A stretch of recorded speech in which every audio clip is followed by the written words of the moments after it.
semua, kembali lagi di Fakta Planologi. Jadi, Fakta Planologi kali ini kita akan membahas mengenai buat apa Indonesia pindah ibu kota ke IKN di Kalimantan Timur. Jadi, pada tanggal 14 Agustus tahun 2024, Presiden Jokowi telah meresmikan Plaza Seremoni Sumbu Kebangsaan di kawasan inti pusat pemerintahan atau KIPP di IKN. Bicara tentang ibu kota baru kita di Kalimantan Timur, Sobat Planner sudah terbayang tidak ibu kota baru kita bakal jadi kayak apa?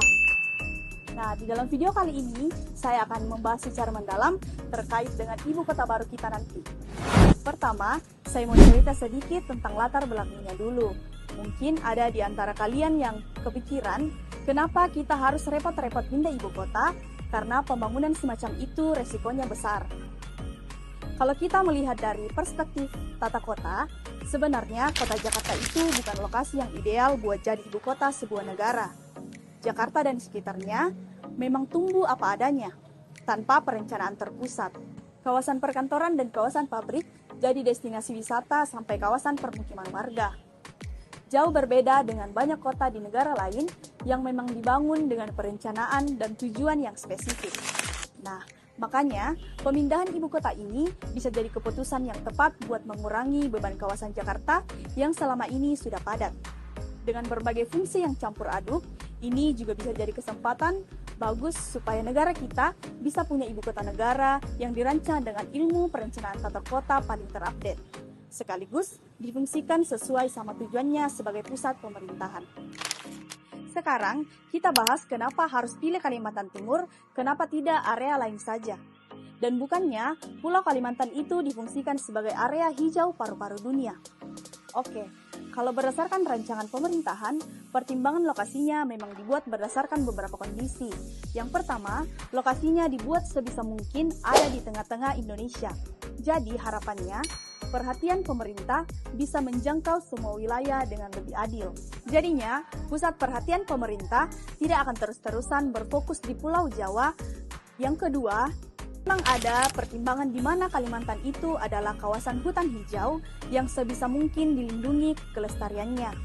Makanya, rancangan Ibu Kota Nusantara ini memang mengangkat konsep kota hijau, modern atau forest city. Dalam rancangannya, sekitar 75% area IKN ini bakal jadi ruang terbuka hijau. Jadi, hampir semua wilayahnya justru bakalan jadi area hijau.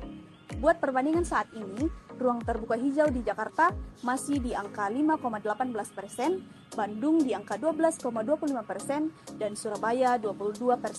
Menariknya lagi, Ibu Kota Nusantara direncanakan cuma bakalan pakai energi terbarukan saja dengan pembangkit listrik tenaga angin dan juga pembangkit listrik tenaga air.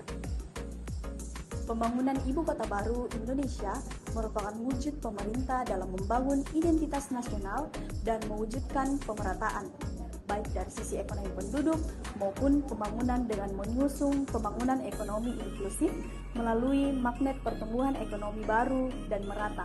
Ibu Kota Nusantara dibangun dengan standar yang tinggi, berkualitas, adaptif, inovatif, berkesetaraan gender, berkelanjutan, dan bermartabat. Selain itu, Kementerian PUPR juga mempercepat pembangunan kawasan inti pusat pemerintahan atau KIPP yang nantinya akan dibangun infrastruktur untuk memfasilitasi urusan kepemerintahan seperti istana negara, kantor kementerian atau lembaga, serta pusat administrasi kenegaraan. Pembangunan kawasan kepemerintahan ini sangat penting untuk melayani kebutuhan warga negara atau masyarakat. Selain pembangunan bendungan, infrastruktur lain yang dibangun ialah akses jalan dan jembatan. Pembangunan jalan yang dibangun meliputi jalan nasional dan jembatan, serta jalan tol dan jalan nasional. Nantinya, jalan nasional ini akan menjadi ruas utama menuju Ibu Kota Nusantara. Pembangunan IKN